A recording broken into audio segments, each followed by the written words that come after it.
All right, so haven't done just a ton of stuff on the Fiat. You can see I've got like a lot of stuff sanded, things like that. I've been working on cleaning up around these suspension components down here. Got the sway bar, the engine cross member with your front suspension mounts. All these things have been rebuilt, fairly new, but they've been run, so they have some dirt and some grime and stuff on them. Back here you got your drag link mount. This side you got the steering box. Did a lot of cleaning around the steering box to get it clean enough before I started sanding. Surface contamination is a bad thing. It sounds bad, right? So it can range anywhere from just having a few fish eyes to the surface looking like you waxed it and your paint is water that's beating off the wax. So really important to get that surface clean. The best thing I could have done to this car is taken it and power washed it with hot water before I brought it home. But it was really cold when I brought it home, so I didn't want to get out and do that. So what I've done is basically sanded the whole outside of the car, done all the body work, primed it, blocked it, reprimed it, and now it's time to start looking at getting into this engine compartment and the trunk and getting them clean enough to tape off what I don't want paint on, so that I can spray all of those pieces and put a hood on and get everything kind of back together to spray it all as one complete car. So what do we use to clean? Well, surface cleaners. So here I've got a product that's wax and grease remover. Okay, this is SX330, One Choice. That is part of PPG. They call it One Choice because you have one line of products that work across anything that PPG makes. And then I have this USC Handy Spray pump sprayer here. All right, got the lid, the pumper goes on there. You can adjust it from a stream to a spray. Really nice. I know if they'll hold up to students at school, these things will hold up to a person using them in their home garage for many years. So this is what I would call a solvent-based wax and grease remover.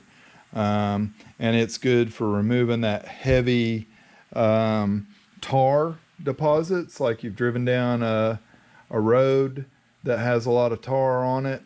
You can clean that off, to removing wax, to taking light oils and grease off.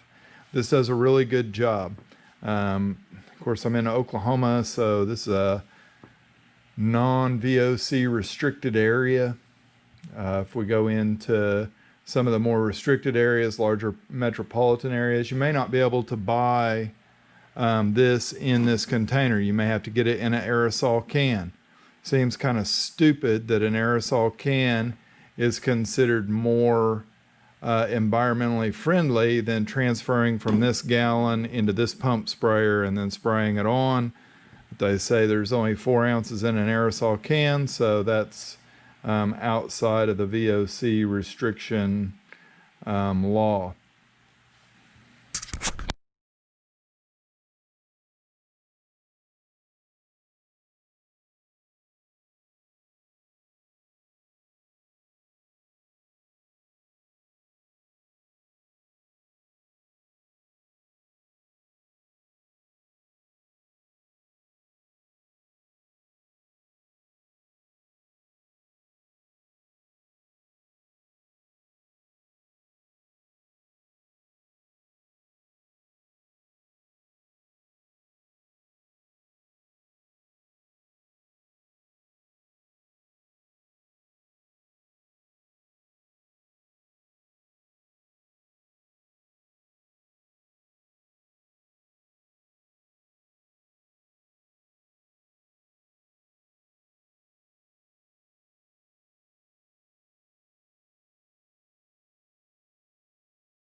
All right, so we're going to go ahead and finish the masking process. I just went through all the cleaning process of blowing, using wax and grease remover.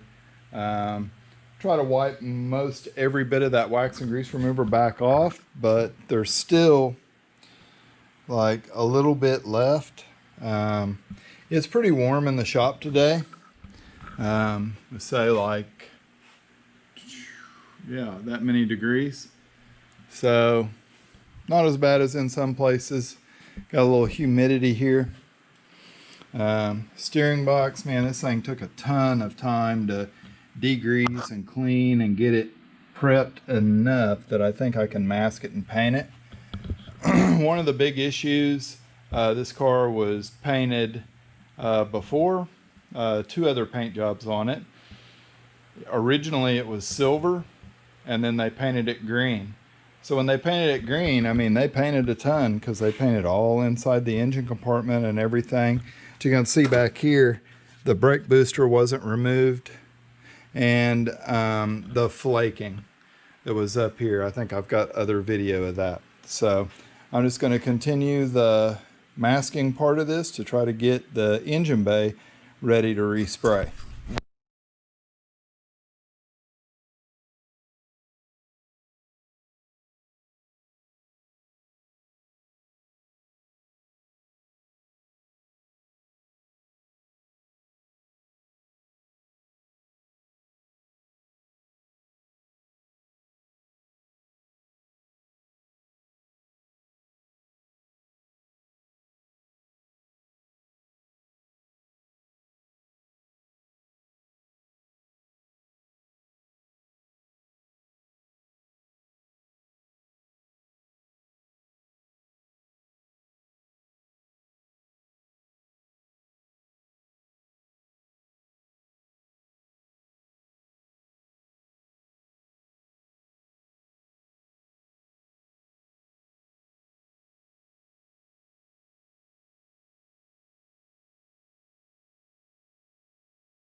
We'll be okay with the rest of it.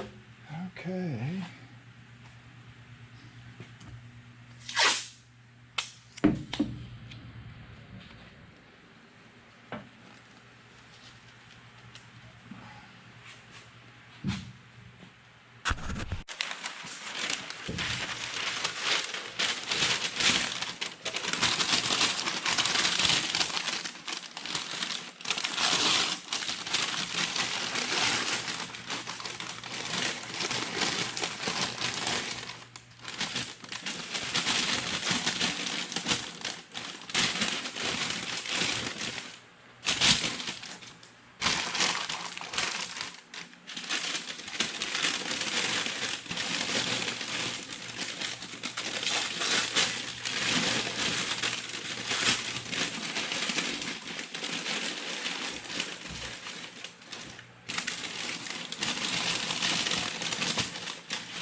Okay, so when you're doing all of your masking work, you know, if you're only doing one thing ever, you might want to just use newspaper and tape. But when we're dealing with automotive finishes, they have a strong enough solvents, they soak in, they'll glue the masking paper down, they'll transfer the funny papers onto your fresh paint. If you're masking off two-tones, just like to use a quality paper.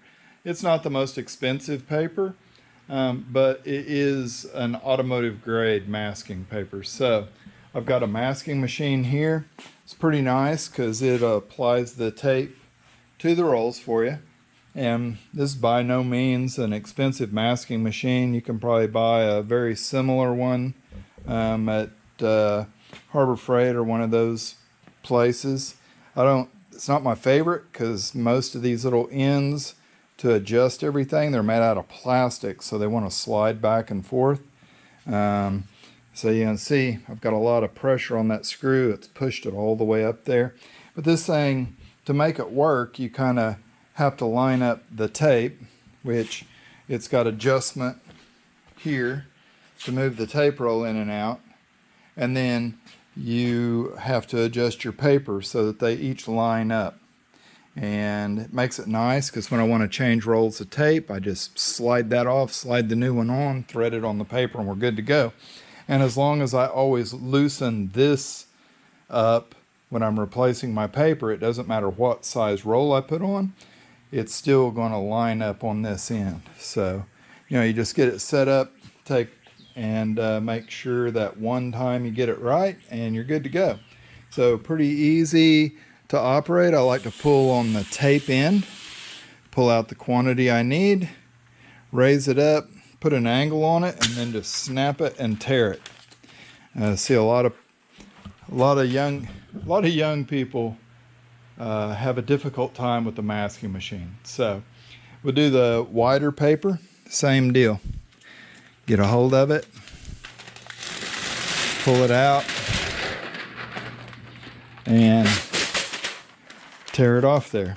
So there are nicer, more expensive masking machines. There's some cheaper ones that only hold one width of roll of paper. You just have to buy what you know you're going to use, or I've masked off many cars by just laying paper on a fender and running the tape down the paper. It just takes longer to do it that way. So yeah, not using super expensive wide tape, just some cheaper 3M. It's kind of like their Highland line of tape, and the good old aluminum foil. I mean, you just can't go wrong using aluminum foil to stuff in holes, wrap lines. It's much easier to get it back off after you're done painting than tape wrapped around those lines. I've fought that many different times, so not a battle we want to deal with. You see I've used both widths of paper in here to cover stuff up.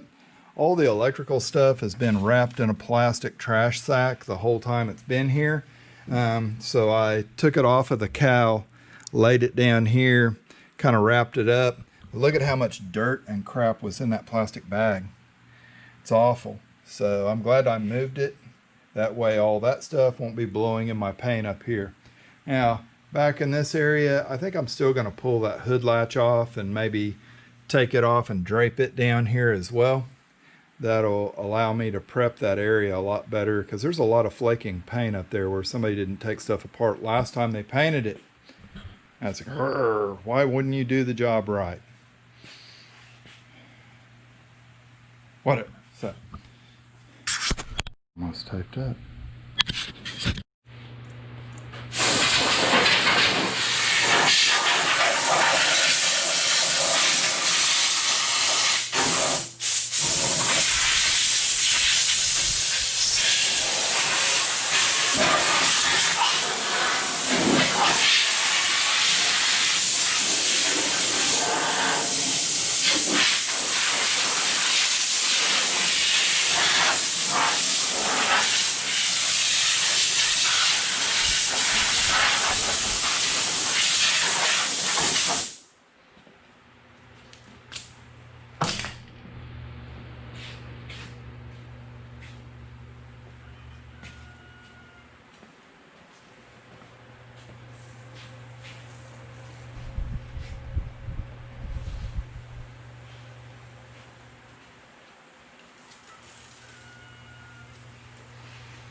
All right, so you saw that time, instead of spraying directly on the surface, I sprayed the cleaner on my towel, and then I wiped inside of the panel, as this has got some nice little rust on it there. Gonna have to do something about that. It's got a little bit up in this area, but it's not just crazy. It's just mostly surface rust. A little heavier in a couple of these spots. So I'm going to do something about that. You can see up inside of here where that silver paint is there again. Apparently they didn't pull the windshield frame out last time they painted it. So yeah, it'll all be nice and green underneath there. I'm not going to pull the door latches because the doors fit perfect. I'm going to mask this tag off, even though the corners are kind of frayed up a little bit. We're going to try to deal with that, but don't want to get rid of the tags. And I'm not going to take the door hinges out because they're not loose. They're like pretty tight and the doors fit perfect. So why do what you don't have to do?